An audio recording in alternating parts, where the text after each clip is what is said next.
नमस्कार. संविधानाच्या पारायणामध्ये आज दिनांक 20 फेब्रुवारी 2022 आपण पारायणाचं सलग 196 पुष्प गुंफण्यासाठी एकत्र जमलो आहोत. आज आपण प्रकरण 3 सर्वोच्च न्यायालय, उच्च न्यायालय इत्यादी आणि तिथे वापरली जाणारी भाषा याच्याबद्दलचं विवेचन बघणार आहोत. आणि हे बघत असताना काल जो एक प्रश्न आला त्या प्रश्नावरही आपण चर्चा करणार आहोत.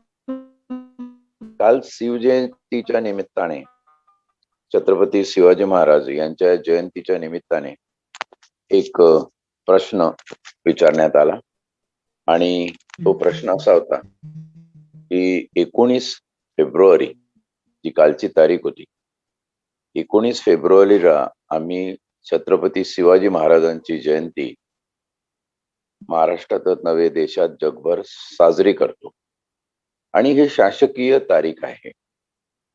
तर त्याशिवाय सुद्धा एक दुसरी जयंती जी तिथीप्रमाणे येते ती साजरी केली जाते.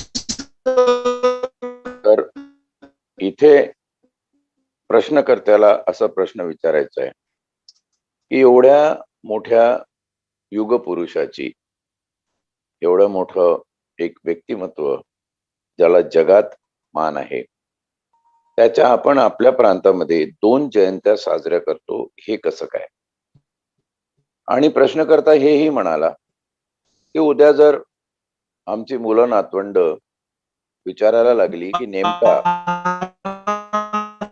शिवाजी महाराजांचा जन्मदिवस कुठला, 19 फेब्रुवारी ही तिथीप्रमाणे येतो तो, आम्ही कुठला जन्मदिवस म्हणून टाकायचा? आणि हे सगळं प्रश्नाचं स्वरूप बघता त्यांनी पुढे असं विचारलं की एक प्रकारे शिवाजी महाराजांबद्दल, छत्रपती शिवाजी महाराजांबद्दल, त्यांच्या जन्मदिवसाबद्दल संभ्रम निर्माण करण्याचा हा धार्मिक दृष्टीनं होणारा प्रयत्न आहे का? कारण छत्रपती शिवाजींचं जे व्यक्तिमत्व आहे ते धर्मसंकल्पनातीत आहे, त्याच्या पलीकडचं आहे. 18 पगड जाती आणि मानवतेच्या दृष्टिकोनातून ज्या राजांनी रयतेच्या स्वराज्याची स्थापना केली, हिंदवी स्वराज्य स्थापन केलं, त्या राजाच्या अशा प्रकारे आपण किती धर्मधारित विचार करायचा? आणि असं जर होत असेल तर संविधानामध्ये काय प्रोव्हिजन आहे त्याच्यात? एकंदर त्या प्रश्नाचं स्वरूप बघता आपण थोडासा इतिहास बघणं महत्वाचं आहे. संविधानामध्ये काय तरतूद आहे की नाही त्याबद्दल आपण नंतर विचार करू. पण आज आपल्याला हा एक खरंच प्रश्न पडलेला दिसतो की छत्रपती शिवाजी महाराज यांची खरी जयंती कुठली? तर हा प्रघात, जसं आपण सांगितलं की छत्रपती शिवाजी महाराजांचा पूर्ण इतिहास, त्यांच्या गेल्यानंतर राजे संभाजी ही क्रूर हत्या झाल्यानंतर जो दडपून टाकण्यात आला, तो जर महात्मा फुले नसते तर त्यांची समाधी, त्यांचा इतिहास जगासमोर आलाच नसता. हे श्रेय त्या परम पुण्यवंत महात्म्याला जातं. खऱ्या अर्थाने ज्योतिबा जर महात्मा ठरले तर त्या एका कारणामुळे महात्मा ठरले असं मला वाटतं, आणि ते कारण म्हणजे छत्रपती शिवाजी यांची तारीखवार जयंती निर्धारित करून त्यांनी पहिली जयंती साजरी केली. त्या जयंती साजरी केल्यानंतर तो प्रघात सुरू झाला आणि तिथपासून शिवाजी महाराजांची जयंती छत्रपती शिवाजी महाराजांची जयंती म्हणून प्रघात रूढ झाला. 1995 साली याच्यामध्ये काही धर्म मार्तंड लुडबुड करायला लागले. बऱ्याच लोकांच्या वर्मी ही फुल्यांनी केलेली जखम लागली होती. त्यांनी जो इतिहास दाबला, कदाचित त्यांना असं वाटत असेल की हा इतिहास पुनर्जीवित होऊच नये. परंतु पेशवाई गेली, त्यानंतर इंग्रज आले, इंग्रज गेले. त्या काळामध्ये फुल्यांचं महनीय कार्य म्हणजे छत्रपती शिवाजीचं पुनरुत्थान त्यांनी केलं.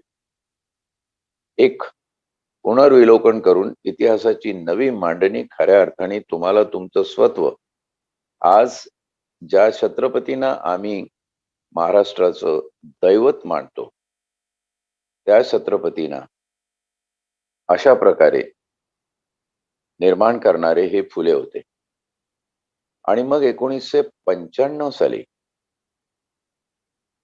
एक शासकीय समिती स्थापन करण्यात आली आणि त्या शासकीय समितीच्या अभ्यासानुसार त्यांना ते काम निर्धारित करून देण्यात आलं की तुम्ही संशोधन करायच्या मध्ये आणि या संशोधनातून छत्रपती शिवाजींची जयंती नेमकी कधी साजरी केली पाहिजे त्याबद्दलची तारीख आपण निर्धारित करूया.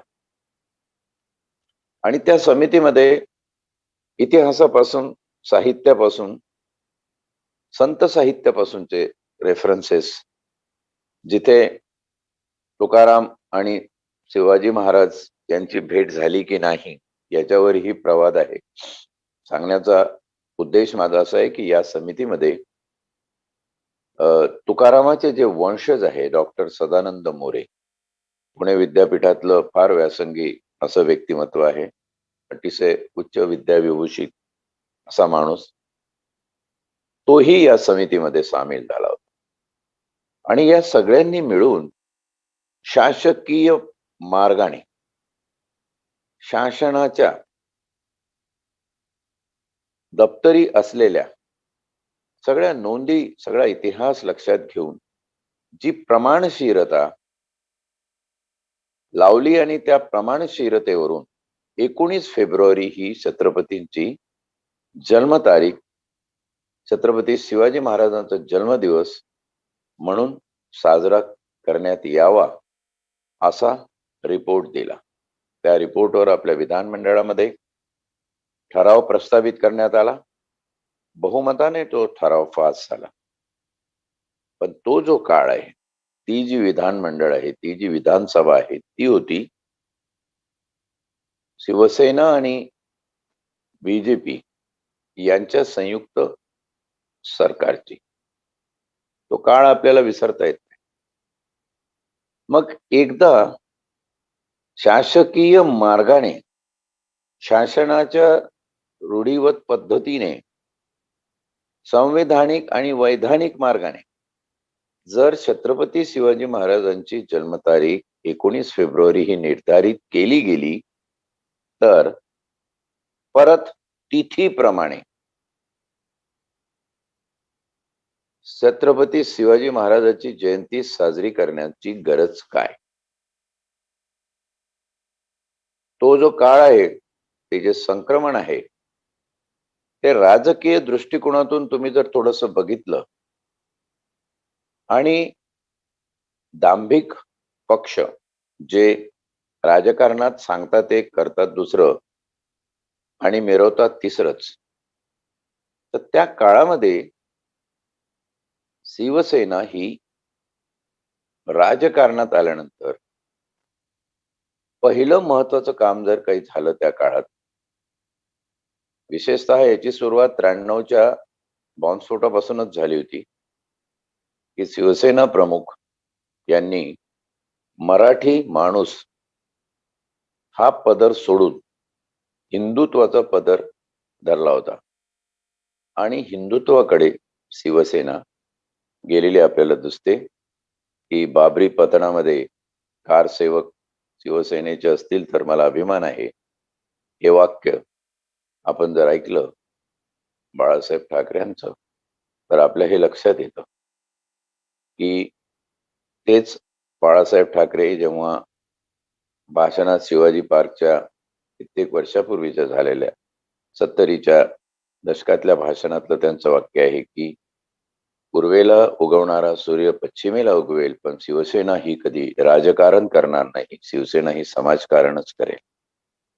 ती शिवसेना राजकीय झाली, ती शिवसेना राजकारणात गेली आणि छत्रपती शिवाजी महाराजांची जयंती चा जो संदर्भ आहे त्या अनुषंगाने ही बाब महत्वाची आहे की शिवसेना ही हिंदुत्ववादी झाली. त्याच काळामध्ये हिंदू हृदय सम्राट ही उपाधी बाळासाहेब ठाकरे यांना लावली गेली आणि एकंदर सगळा पाठ बघता धर्म, कारण हिंदुत्व म्हटलं की धर्म प्रेरणा आली आणि धर्म हा कुठेतरी आपल्याला मिरवला पाहिजे. भगवा झेंडा घेऊन आपण पुढे जायला पाहिजे आणि म्हणून नवीन काहीतरी टूम काढणे ज्याला म्हणतात, मुद्दामून ती शिवसेनेने काढली आणि तिथीप्रमाणे आम्ही छत्रपती शिवाजी महाराजांची जयंती साजरी करू असा प्रकार सुरू केला. आता प्रश्नकर्त्याला जो प्रश्न पडलेला आहे की हे जे करण्यात आलं त्याच्यातून काय साध्य झालं, तर त्याच्यातून एकच साध्य केलं.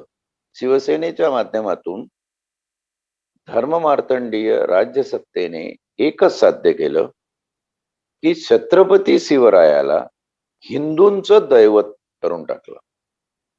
त्याच्यात काही चूकही नसेल, ठीक आहे, हिंदूंचं दैवत केलं, पण तो जो हिंदू आहे तो कोण आहे त्याचा एक छुपा अजेंडा जर आपण धरला तर आपल्या असं लक्षात येतं की ज्या हिंदुत्वाची कास धरून तुम्ही छत्रपतीचं हिंदुत्वीकरण केलं, हे इतिहासाच्या दृष्टीने, तुमच्या राजकारणाच्या दृष्टीने, समाजकारणाच्या दृष्टीने, एकंदर रयतेची मानसिकता लक्षात घेता चुकीचं झालेलं आहे. फक्त आणि फक्त अफजल खानाचा कोथळा काढणारा शिवाजी आम्ही आमच्या तरुण पिढ्यांसमोर ठेवला आणि हिंदूचं दैवती करून घेतलं. आणि ह्या एका कारणामुळे आज छत्रपती शिवाजी महाराजांच्या एका वर्षात आम्ही 2 जयंत्या साजऱ्या करतो आणि संभ्रम निर्माण करून टाकतो. जोपर्यंत संभ्रम निर्माण करून टाकत नाही ती धर्मतत्वच कसली. आणि म्हणून ही संभ्रम निर्माण करण्याची जी परंपरा धार्मिक पद्धतीने शिवसेनेने धर्माचं पांघरून घेतल्यावर सुरुवात झालेली आहे. आणि आता आपण बघतो की मुख्यमंत्री शिवसेनेचे प्रमुख आहेत, ते आता शासकीय म्हणून छत्रपती शिवाजी महाराजांची जयंती 19 फेब्रुवारीला साजरी करतात. बघायचं मुद्दा औचित्याचा असा असेल की तेच शासनाचे प्रमुख म्हणून छत्रपती शिवाजी महाराजांची दुसरी जयंती तिथीप्रमाणे साजरी करतात की काय.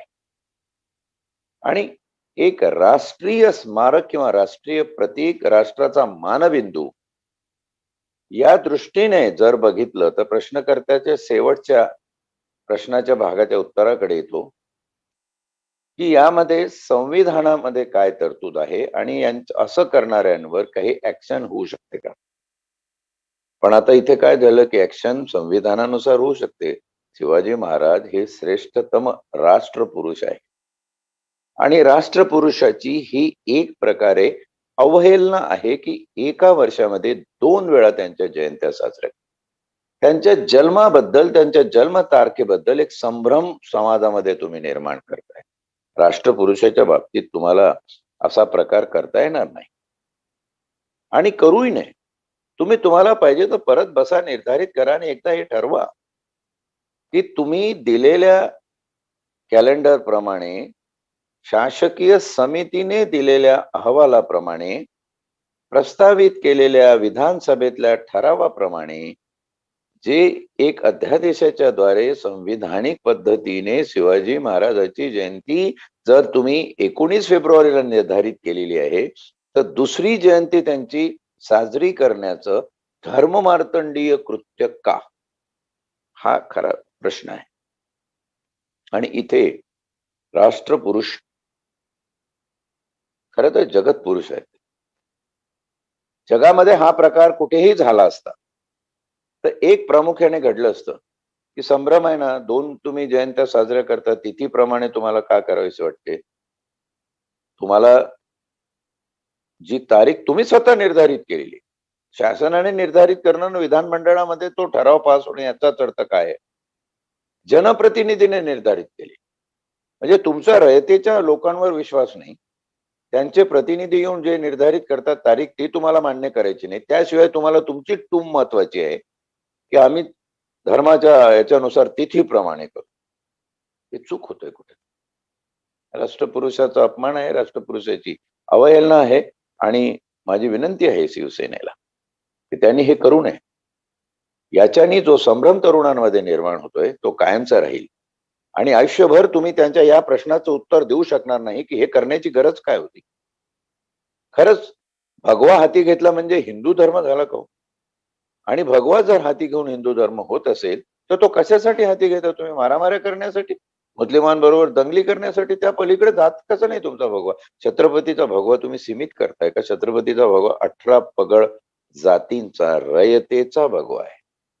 बुद्धाच्या चिवराचा रंग भगवा आहे. ते शांतीचं प्रतीकही आहे. पण आज केवळ भगवा म्हणजे हिंदुत्व ही जी काही एक मानसिकता समाजामध्ये निर्माण होत आहे, मला वाटतं it's a sign of danger. धोक्याची सूचना आहे. कृपा करून हे कुठेतरी थांबलं पाहिजे. आपण याचा साकल्याने विचार केला पाहिजे. आणि म्हणून संविधानामध्ये जेव्हा धर्माचं स्वातंत्र्य दिलं तेव्हा अनुच्छेद 25 मध्ये पहिला शब्द जो घटनाकारांनी लिहिला तो त्या समितीमध्ये घटनापीठासमोर सगळ्या समितीने एकमताने स्वीकारला. तो शब्द आहे सद विवेकाने. धर्माची तत्व पाळण्यापासून तुम्हाला कोणी मनाई करत नाही, पण तुमचा विवेक तिथे अपेक्षित आहे. आणि तुमचं हे कृत्य जर जनमानसामध्ये संभ्रमता निर्माण करणारं असेल तर निश्चितपणे ते अविवेकी आहे. म्हणून इथे विवेक महत्वाचा आहे. या ठिकाणी माझी विनंती आहे, प्रश्नकर्त्याला त्याचं उत्तर मिळालं असेल. आपण विवेकाची अपेक्षा नैतिक मूल्यधारित अशी राजकारण्यांकडून करूया आणि आपल्या संविधानाच्या पुढच्या विवेचनासाठी प्रवासाला लागूया. काल काही तांत्रिक कारणास्तव फक्त आपलं वाचन होऊ शकलं. 345, 346 आणि 347 या अनुच्छेदांचं परत एकदा आपण विवेचन बघून घेऊ. म्हणजे मग प्रकरण 3 सर्वोच्च न्यायालय आणि उच्च न्यायालय इत्यादींची भाषा याबद्दल आहे. या प्रकरणाच्या आधी महत्वाचे काही प्रश्न भाषा या संदर्भात विचारण्यात आले आहे. त्यापैकी एक प्रश्न जो मी आज राखून ठेवतोय, कारण त्याचं उत्तर आपल्याला न्यायालयाची भाषा आणि त्यानंतर विशेष तरतुदी ज्या आहे हे प्रकरणाचं शेवटचं चौथं प्रकरण या भागातलं 17व्या भागात राजभाषा या भागातलं शेवटचं प्रकरण बघितल्यानंतर आपण या प्रश्नाचं उत्तर देऊ, कारण हे रिपिटेशन होईल नाही तर. आणि म्हणून तो प्रश्न असा आहे की मराठीला राजभाषेचा जो दर्जा आहे, अभिजात राजभाषेचा जो दर्जा आहे तो का मिळत नाही आणि तो न मिळण्याची कारण काय? त्याला जोडून प्रश्न असा विचारलाय की मराठी ही महाराष्ट्राची राजभाषा असं जरी घोषित केलं असलं तरी जी अध्यादेश आणि नियम आहे त्याची निर्मिती होते ती मुळात इंग्रजीमध्ये का होते आणि नंतर ती भाषा संचालनालयातर्फे मराठीत अनुवादित केली जाते. असा अनुवादनासाठी जर एक संचालय असेल आणि त्या भाषेचं संचालय असेल तर भाषा संचालनालयामध्ये मूळ मसुदा मराठीत ड्राफ्ट करण्याचं कसब नाही का? आम्ही इंग्रजीत हे ड्राफ्ट करतो आणि नंतर मराठीत अनुवादित करतो. अभिजात राजभाषेचा दर्जा मराठीला का नाही हा एक प्रश्न. आणि दुसरा प्रश्न, मराठी ही फक्त अनुवादकाची भाषा राहिलेली आहे का? आणि म्हणून मराठीमध्ये जे काही शब्द येतात ते ओरिजिनल मराठीतले नाही आहे, तर अनुवादाच्या प्रकारासाठी मूळ इंग्रजी शब्दाचं प्रतिरूपण असल्यामुळं तो मराठीतला शब्द इतका क्लिष्ट वाटतो की सहज माणसाला तो समजू शकत नाही. ज्याची भाषा साधी रांगडी मराठी आहे, त्या माणसाला तो सहजपणे समजू शकत नाही. आणि म्हणून ज्या माणसाला सहजपणे तो समजेल अशा बाबतीत ते असलं पाहिजे, असं त्या प्रश्नाचं दुसऱ्या भागातलं स्वरूप आहे. या दोन्ही गोष्टींचा आपण विचार करणार आहोत. परंतु या प्रकरणाच्या शेवटी अजून काही अशा प्रकारचे प्रश्न येतील, तेही घेऊन आपण प्रश्नोत्तरासाठी एक वेगळा तास देऊया. छत्रपती शिवाजी महाराजांच्या कालच जयंती झाली आणि जयंतीच्याच दिवशी हा प्रश्न होता. काल काही तांत्रिक कारणामुळे आपल्याला वाचन करून पारायण थांबावं लागलं होतं. तेवढ्यावरच ते 15 ते 20 मिनिटातच फक्त होऊ शकलं. त्याच्या पुढे काही पारायण जाऊ शकलं नाही. म्हणून आज तो प्रश्न मी प्रथम घेऊन टाकला. आज आपण राज्याची किंवा राज्याच्या राजभाषा याच्याबद्दल बोलूया. अनुच्छेद 345, अनुच्छेद 346, 47 जे खाली आपण बघणार आहोत, यांच्या तरतुदींना अधीन राहून राज्याच्या विधानमंडळात राज्यामध्ये वापरात असलेल्या कोणत्याही एका किंवा अधिक भाषांचा किंवा हिंदीचा त्या राज्याच्या सर्व किंवा यापैकी कुठल्याही शासकीय प्रयोजनाकरता वापरायची किंवा वापरावयाच्या भाषा म्हणून कायद्याद्वारे अंगीकार करता येईल. जसं आपण मराठी ही आपली महाराष्ट्राची राजभाषा असेल असा विधानमंडळामध्ये नियम केलेला आहे. परंतु असे की राज्य विधानमंडळ कायद्याद्वारे अन्यथा तरतूद करीपर्यंत त्या राज्यात या संविधानाच्या प्रारंभाच्या लगतपूर्वी ज्या शासकीय प्रयोजनाकरता इंग्रजी भाषा वापरली जात होती, त्या प्रयोजनाकरता तिचा वापर चालू राहील. आता 345 मध्ये त्या प्रयोजनाकरिता इंग्रजी भाषेचा वापर चालू राहील. 15 वर्ष संविधानाच्या लगतपूर्व प्रयोजनाकरता त्या भाषेचा वापर चालू राहील. म्हणजे जोपर्यंत या परंतुकाचे दोन अर्थ निघतात, म्हणजे जोपर्यंत मराठी भाषेचा आम्ही कायदेशीररित्या विधानमंडळामध्ये राजभाषा म्हणून स्वीकार करत नाही, तोपर्यंत कारभार इंग्रजीमध्ये राहील. इंग्रजी वापरली जात होती, ज्या प्रयोजनाकरता इंग्रजी वापरली जात होती त्या प्रयोजनाकरता तिचा वापर चालू राहील. आणि याचा फायदा घेऊन सगळे ठराव आणि सगळे ड्राफ्टिंग हे आजही महाराष्ट्रात इंग्रजीमध्ये होतं. मराठीला राजभाषेचा दर्जा दिलेला आहे म्हणून मराठीत ते अनुवादित होतं. इथे ओशाळली भाषा. खऱ्या अर्थाने हा अनुच्छेद डिटेलमध्ये समजून घेणं महत्वाचं आहे. इंग्रजी त्या प्रयोजनासाठी वापरली जात होती ते चालू राहील असं म्हटलेलं आहे. म्हणजे ड्राफ्टिंग, ओरिजिनल ड्राफ्ट तो इंग्रजी भाषेमध्ये होईल, मराठीत त्याचा अनुवाद होईल. या ठिकाणी हे 345 अनुच्छेद मराठी आणि इंग्रजी दोन्हीची भलावण करतं. किंबहुना त्याचा इंटरप्रिटेशन, त्याचा अर्थ विधानमंडळामधल्या सदस्यांनी अशा प्रकारे काढला असावा की इंग्रजी ज्या प्रयोजनासाठी होती ते राहू द्या. कायद्याची भाषा इंग्रजी होती, कायद्याचं सगळं ड्राफ्टिंग इंग्रजीमध्ये होत होतं. मग संविधानात काय म्हटलेलं आहे, त्या राज्यात या संविधानाच्या प्रारंभाच्या लगतपूर्वी ज्या शासकीय प्रयोजनाकरिता इंग्रजी भाषा वापरली जात होती त्या प्रयोजनाकरता तिचा वापर चालू राहील. ठीक आहे, इंग्रजीचा वापर चालू आहे. म्हणजे तशीही मराठी मग तुम्हाला अनुवादकाचीच भाषा म्हणून महाराष्ट्रात उपलब्ध झाली. ती अभिजात भाषा, मूळ भाषा महाराष्ट्राची होऊ शकली नाही. बरं, तिकडे दर्जा दिलेला राजभाषेचा. ही डायकॅटॉमी ज्याला म्हणता येईल, थोडीशी डबल स्टँडर्ड किंवा दांभिकता या भाषेच्या बाबतीत आपल्याला दिसून येते. संविधान आपल्या जागी आहे, त्याचं इंटरप्रिटेशन हे आपल्या जागी आहे, पण मराठीमध्ये तुम्ही ड्राफ्ट करू नका असं कुणीही संविधानात सांगितलं नाही. मराठीमध्ये ओरिजिनल कायद्याचा ड्राफ्ट करू नका असं कुठं बंदी आहे का? नाही बंदी आहे. उद्या जर तुम्ही स्टॉप केलं इंग्रजी आणि मराठीमध्ये करायला सुरुवात केली, हु कॅन स्टॉप यू? कुठे बंधन आहे तुमच्यावर? पण ते तुम्ही करत नाही आणि म्हणून अभिजात भाषेचा दर्जा मराठीला नाही याची नुसतं हाकाटी होते. मराठी भाषेचं हे राजकारण होतं. मराठी भाषा समितीचे एक विद्वान सदस्य श्री लक्ष्मीकांत देशमुख, आपण नाव ऐकलेलं आहे. ते प्रशासकीय अधिकारी होते आणि साहित्य क्षेत्रामधलंही फार मोठं नाव आहे. आपण या भाषा विषयावरती त्यांना पाचारण केलेलं आहे. त्यांचा होकार मिळताच आपण एक त्यांचं 20 ते 25 मिनिटाचं, अर्ध्या तासाचं सेशन ठेवून त्यांचे विचार या बाबतीत ऐकून घेणार आहोत. तेव्हा हा मुद्दा प्रकर्षाने स्पष्ट होईल. पुढे अनुच्छेद 346 राज्यामधील अथवा राज्य व संघराज्य यांच्यामधील व्यवहाराची भाषा. संघराज्यात शासकीय प्रयोजनाकरता वापरण्यासाठी त्या त्यावेळी प्राधिकृत झालेली भाषा ही राज्यामधील आणि एखाद्या राज्य व संघराज्य याच्यामधील व्यवहाराची राजभाषा असेल.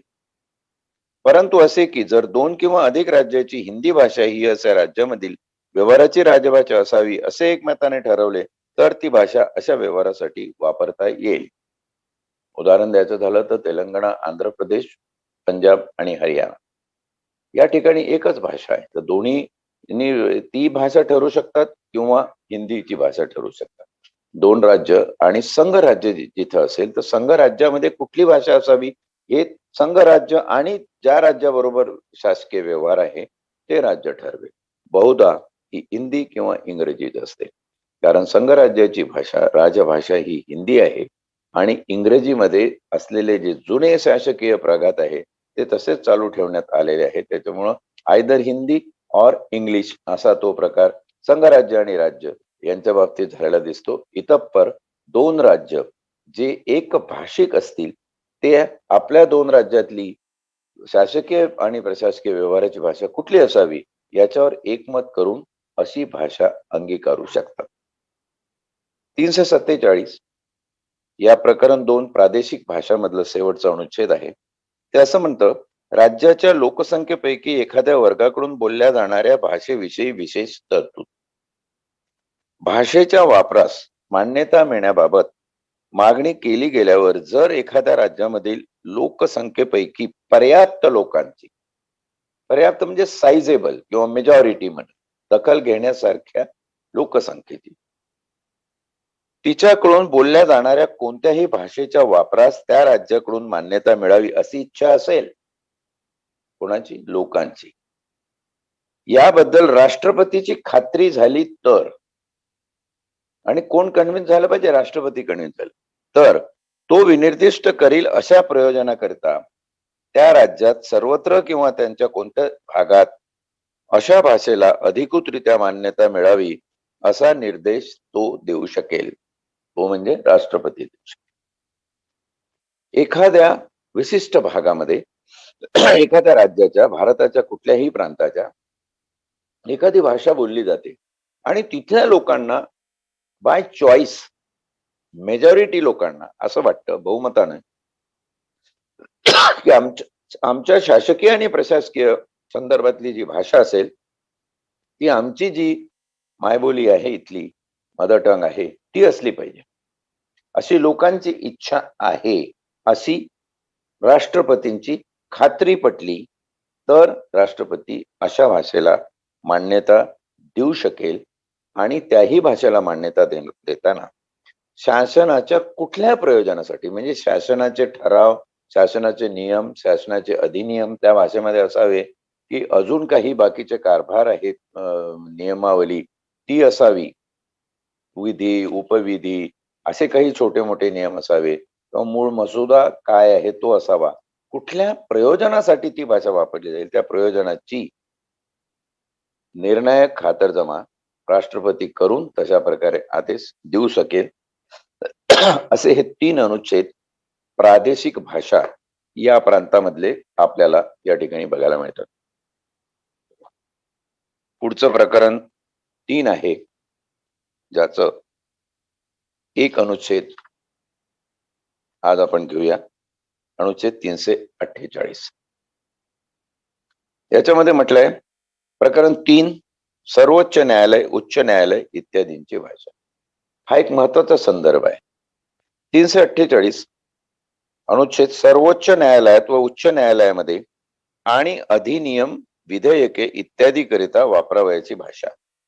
या भागाच्या पूर्वगामी तरतुदीमध्ये काही असले तरी संसद कायद्याद्वारे अन्यथा तरतूद करीपर्यंत सर्वोच्च न्यायालयातील व प्रत्येक उच्च न्यायालयातील सर्व कारवाई इंग्रजी भाषेत असेल.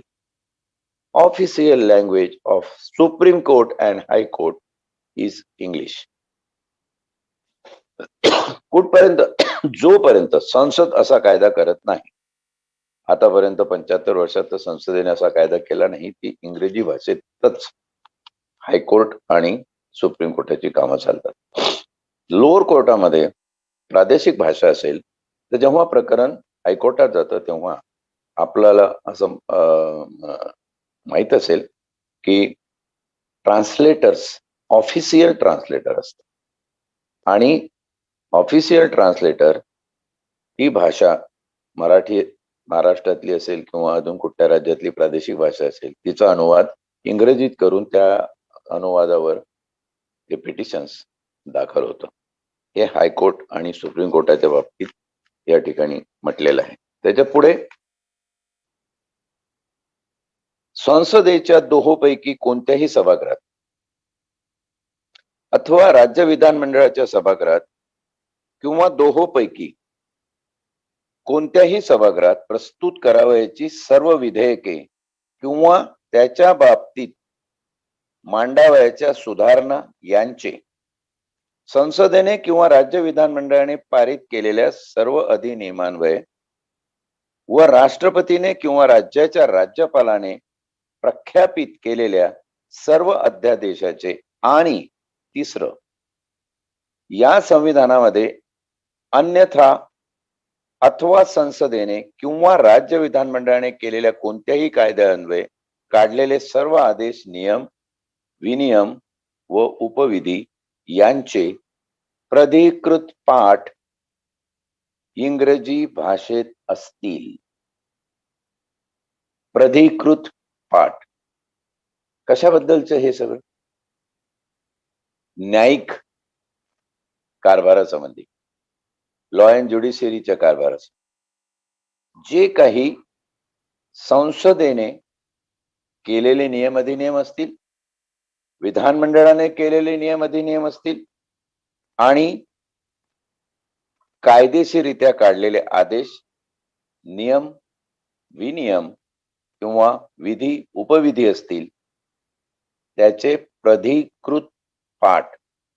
प्राधिकृत म्हणजे अधिकारिक दृष्ट्या प्रशासकीय अधिकाऱ्याने ऑथराइज केलेले हे इंग्रजी भाषेमध्ये असतील. आपण जे 345 मध्ये बघितलं ते न्यायिक व्यतिरिक्त इतर सगळे. इथे संदर्भ हा लीगल कारभाराशी आहे, न्यायिक कारभाराशी इथला संबंध आहे आणि म्हणून न्यायिक कारभारासंबंधी त्यांनी अशा प्रकारे या ठिकाणी ही माहिती देऊन की न्यायालयाच्या संबंधाने जे काही कायदे संसदेने पारित करायचे आहेत, जे काही सूचना त्या कायद्यावरचे विधी उपविधी संसद किंवा राज्याच्या विधानमंडळाने पारित करावयाचे आहेत, अशा सर्व इंग्रजी भाषेमध्ये असतील. आणि कायदेशीररित्या जर एखादी बाब असेल जिथं कायद्यात रूपांतर होणार असेल तर जसं 345 मध्ये बघितलं की इंग्रजीत ड्राफ्ट तयार होतो कायद्याचा आणि तो मराठीत अनुवादित होतो. म्हणजे मराठी भाषा संचालनालय हे अनुवादकाचं संचालनालय झालेलं आहे, ते संविधानामध्ये या ठिकाणी आपल्याला अधिक स्पष्ट होतं. आणि म्हणून प्रश्न मी जो म्हणालो की हे चॅप्टर पूर्ण झाल्यानंतर आपण प्रश्नांचा विचार करूया, तो एवढ्यासाठीच. पुढचा समभाग 2 असं म्हणतो, खंड 1 चा उपखंड क यात काही असले तरी, म्हणजे सुप्रीम कोर्टाची आणि हायकोर्टाची भाषा इंग्रजी असावी असं म्हटलंय. खंड 1 चा उपखंड क यात काही असले तरी राज्याच्या राज्यपालास राष्ट्रपतीच्या पूर्व संमतीने ज्याचे मुख्य कार्यस्थान त्या राज्यात असेल अशा उच्च न्यायालयातील कामकाजात हिंदी भाषेचा किंवा त्या राज्याच्या कोणत्याही शासकीय प्रयोजनाकरता वापरल्या जाणाऱ्या अन्य कोणत्याही भाषेचा वापर प्राधिकृत करता येईल. राष्ट्रपतीच्या संमतीने, राज्यपालाच्या मार्फतीने इंग्रजी व्यतिरिक्त एखादी भाषा त्या राज्याच्या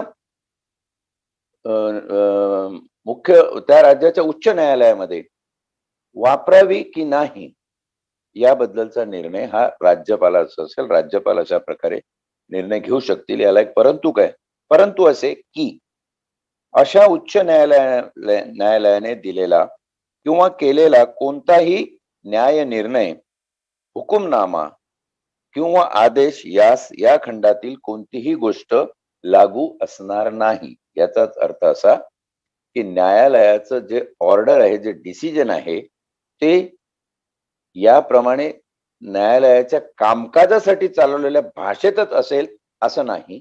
थोडक्यात ते इंग्रजीमध्ये असेल. म्हणजे इंग्रजाळपण जे आहे ते दस्तूर खुद्द संविधानाच्या संमतीने आपल्या न्याय व्यवस्थेमध्ये अंगीकारलं गेलेलं आहे. आपण त्याची कारणं बघणार आहोत. त्याआधी समभाग 3 चं वाचन आणि विवेचन बघूया.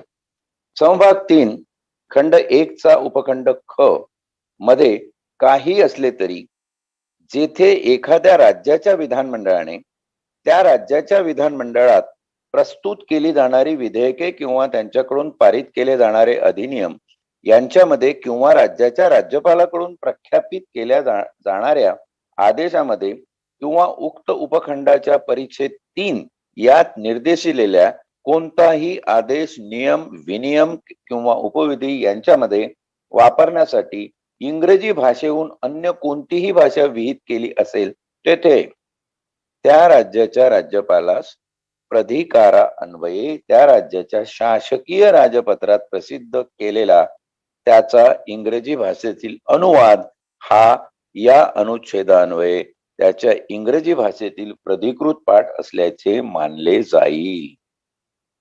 म्हणजे दुसरी भाषा जर प्राधिकृत केली असेल एखाद्या राज्याच्या उच्च न्यायालयासाठी, तर त्या भाषेत जे नियम, अधिनियम, उपविधी सगळं काही आहे ते त्या प्रादेशिक भाषेत शिवाय इंग्रजीमध्ये दिले गेले पाहिजे आणि इंग्रजीमध्ये अनुवादित केलेले ते नियम हे शासकीय राजपत्रामध्ये प्रसिद्धीस देऊन जणू काही न्यायनिवाडा हा इंग्रजी भाषेत झालेला आहे असं मानलं गेलं पाहिजे. आता हे न्याय व्यवस्थेतलं इंग्रजाळलेलं पण आपण विचारात घेऊया. इंग्रजी ही भाषा का त्या ठिकाणी न्याय व्यवस्थेसाठी अधिकृत करण्यात आलेली आहे? कारण न्याय हा विशेषतः उच्च न्यायालय आणि सर्वोच्च न्यायालय यांचे जे न्यायिक निवाडे असतात, यांचं जे कायदेशीर रूप आहे ते संपूर्ण भारताला अप्लिकेबल असतं.